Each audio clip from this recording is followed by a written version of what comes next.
Well, it will be a coalition that is based on expropriation of land without compensation, nationalization of mines and banks, the creation of jobs, and the stopping of load shedding.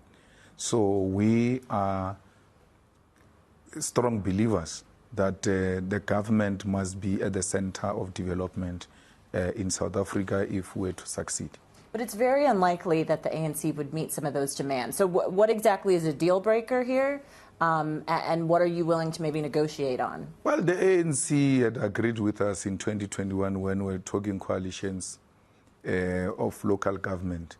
And the spoilers came through and disrupted that agreement. But you will know that in 2017, the ANC went to take resolutions on these matters. The ANC has got a resolution on expropriation of land, on nationalization of the Reserve Bank, and all manner of things. So that's why I say from a policy perspective, it shouldn't be difficult for the EFF and the ANC and MK and ATM and PAC and UDM to find each other so that we can make progress on behalf of our So then what's the likelihood then, based on your current polling, what should we be expecting come May 29th in terms of coalition parties? Well, you must expect coalitions. I wouldn't say which parties because there hasn't been a talk to that extent. There is a very clear, uncontested, thing that no one is going to pass 50%. You don't think the ANC will? No, they will not. Even they themselves don't believe they will pass 50%. So they should be preparing themselves to co-govern with other political parties. Otherwise, they're going to find themselves in the cold.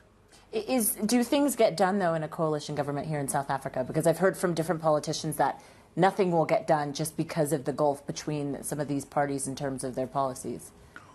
The coalition policies work everywhere, including here in South Africa. They will work. The problem is that the ANC is used to so much power, so much that when it is in a coalition, it gets frustrated because it does as it wishes. But under coalition, they will not be able to do so. They have to swallow their pride and put aside their ego. But what does that actually look like? What does that look like, but practically, right? Yeah. Because you say swallow your pride, but what does that mean for a party that's been in power now for so long? It means you no longer have power. That's the first thing you need to admit. Does that mean but people move then? People move out of certain roles? President Cyril Ramaphosa potentially? Ramaphosa can be removed from his role. Other ministers of the ANC, obviously, they will no longer occupy all cabinet because they no longer have the absolute majority. They are going to have to give way for those people who are accommodating them to be part of the governing. Are there certain cabinet positions that the EFF would want as a deal breaker if you were to get into it? If we go into a coalition, obviously we want to be in the presidency, and if that is no, we want the finance department because we're not going to participate in a coalition where we are meaningless, who can't make any contribution to immediately change the lives of our people. And why Floyd Shivambu? Because you said he should be the finance minister if this were to happen. Well, Floyd Shivambu is the best economist this country has produced. He knows and understands the South African economy. He knows that South Africa has got 3 trillion debt, which is servicing. And out of that 3 trillion debt, 28 billion is an apartheid debt. So you minus 28 billion from the 3 trillion, you save a lot of money because we must argue internationally that we cannot pay for a debt that was meant to kill us. So, and he will prioritize our people. It will not be just emphatic on austerity measures and a fiscal policy that is only interested in the markets and neglect the fundamental demands of our people where we need to meet the most basic needs of the downtrodden. Are you suggesting the fiscal policies right now are catering then to the market and not to the country? If they were catering the country, South Africa will not be the most unequal society in the world. The #1 unequal society in the world. It can be that our fiscal policy prioritizes the poor when poverty levels in South Africa have increased. and joblessness in South Africa has increased. In one province of Eastern Cape, half of the population is unemployed. So everything we're told when we say, please channel the resources this way, let's do this. No, the market are not going to accept what you are trying to do. But there's some concern among investors when they hear about, especially nationalization of something like the central bank, how that actually gets the country into growth and into development and achieving some of these goals that you're talking about. I mean, how do you see this actually benefiting the country? Well, it guarantees our sovereignty. These investors you are talking about, you will find them in many other countries. South Africa is one of the few countries in the world whose reserve bank is privately owned. Mm-hmm. So these investors that are going to be worried about us safeguarding our sovereignty have themselves invested in other countries where the reserve banks are owned by the state. So it will be inconsistency and an unacceptable thing to say, no, South Africa must not do it, and whereas you allow other people to do it and you still invest in those countries. How would it work then if you were to actually nationalize the Reserve Bank? It will be, the governor will be appointed by the state, and the members of the Reserve Bank board are going to be appointed by the state, and it will ensure that its sovereignty, it is based on the interest of the South African people. What are those interests, though? And let's just talk about the private shareholders who, at this point, as you mentioned, are currently, holding shares in the Reserve Bank. I mean, what would happen with these entities then? No, the private shareholders must be gradually bought out of the Reserve Bank, and we cannot allow a situation where we say no. At all costs, these private investors must stay because what about their investments? We are not an anarchist organization. We are a progressive organization that is going to gradually ensure that strategic sectors of the economy are state-owned. And it doesn't mean private sector can't play a role.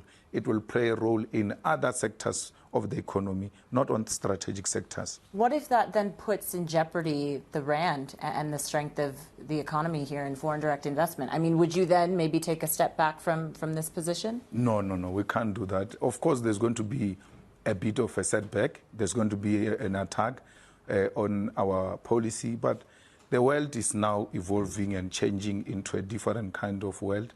There is a huge debate now to de-dollarize the economy of the African continent, and there are other markets outside the dollar that will be prepared to invest and boost our economy, and will use our mineral resources as well to boost our currency. So what kind of setback then are you anticipating if you are to nationalize something like the Reserve Bank? No, a setback is going to be that we're disinvesting in a way of trying to intimidate us. It will not be for the first time where the capitalists want to impose themselves on people through disinvestment. The only thing is, do you have alternative markets? When they disinvest on this or that sector, will these alternative markets come in? And then China is more than willing to come in. Russia is more than willing to come in, and we're able to close that gap. And we must equally start trading in a very big way with the African continent, because sometimes we don't invest from amongst ourselves. We over-rely on America and the West, whereas if we're to do business amongst ourselves, we'll be better off. So it shouldn't be that when that threat comes, we should be shaken. We should know it's going to come, and we should anticipate that when they come, these are alternative markets that are lined up to come and intervene. But couldn't it potentially put relationships like that of the EU, which is a major trading partner for South Africa, in jeopardy if the country aligns even closer to Russia or to China? Well, it's our self-determination. We cannot be told by EU who our friends should be and who our trading partners should be. If anything, the colonizers and the imperialist forces are not our ally, and we make no secret about that. I mean, they're the biggest trading partner for because the other markets are closed out. The biggest trading partners who can help us build power stations. If anything, they say destroy your power stations. And because we are their trade partners, we are unable to go beyond them and ask other people who can come help us to make our country a better place. So what would then be, you've talked about everyone is a friend if they are working in the national interests of South Africa, correct? Yeah. What are those national interests? What would be priorities?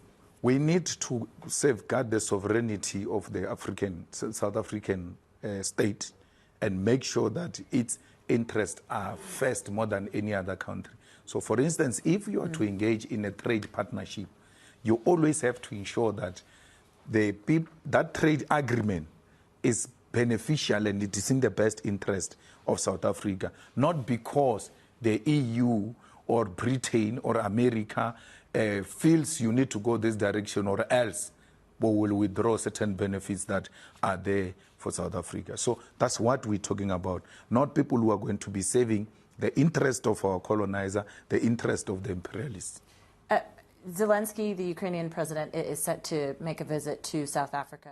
I mean, considering what you're saying about Russia, does your foreign policy stance potentially put that relationship in jeopardy? Would you meet with him? And I wonder what you would say then. No, I can't meet with him. Why? I've got no business meeting with him because he's engaged in a struggle to get people killed out of nothing. He is saving the agenda of the NATO forces and wanting the NATO to engage in a illegal territorial expansion and undermine the sovereignty of the Russian people. And the Russian people are saying we've got a right to defend ourselves. So I would not meet with a person who serves the interest of other people other than the interest of his own people in his own country. Julius, in the Ed Board, you were saying that there's been a lot of fear-mongering that's going on. I mean, considering what you're saying and considering the jitters among investors, is it justified? I mean, considering, you could potentially destabilize a lot of the relationships that South Africa has had intact. It's a foreign policy of the EFF government, and it should not be scaremongering because whoever now comes to relate with us will now know where we stand on this or that issue. It doesn't make Zelensky an enemy of the EFF. All we're saying is he has to make a clear pronunciation. He's not joining NATO because the joining of NATO allows NATO to undermine the sovereignty of the Russian people. And we know who NATO is. NATO, America, you can't separate them. So that's all we say. The same thing with Palestine and Israel. We're not anti-Jewish people. We are anti-apartheid Israel, which is committing genocide in Palestine. But if they stop what they are doing in Palestine and genuine talks take place where the two-state theory can be canvassed and be implemented, we're more than willing to participate in that kind of discourse to try and find a solution in the Middle East. So our support for Palestine does not necessarily suggest we are anti-Semitism. And Julius, before I let you go, because I realize I've gone over, I wanted to ask you about your former boss, Jacob Zuma, former president of South Africa.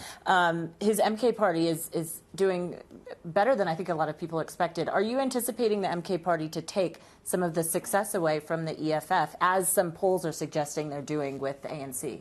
Well, at the center of the formation of the EFF, it was our battle with Jacob Zuma. So there is no person who would have said, no, I'm joining EFF, yet I support Jacob Zuma at that time. So our base has never been based on the basis of the love and support for Jacob Zuma. So why would something that was not based on his love and support be threatened by him? We are a national organization. We have had successful rallies in all provinces, and we are the only organization after the ANC that has got membership and presence in almost all municipalities in South Africa and exist in every corner of South Africa. We welcome President Zuma to the terrain. Let him come, but he knows himself by now that it's not easy to form a political party. It might be nice there to make noise and pull the numbers, but the actual work is still to begin, and we welcome him. In the ANC, it was not him who formed the ANC. He found the infrastructure there, and the infrastructure always knew how a leader should be supported. So it doesn't present a threat to the EFF support? Not at all. We were in KZN recently. After President Zuma announced MK Party in December, we went to KZN after December, had a successful rally in KZN where it is the base of MK, and that did not affect us. But from policy perspective, ourselves and President Zuma are not very far. And it's one of the parties that after the elections, it will be interesting to engage with. Julius Malema, we're going to have to leave it there. Thank you so much for your time. Thank you very much. News that matter. News that spark conversation. For more, visit www.newslifesa.co.za.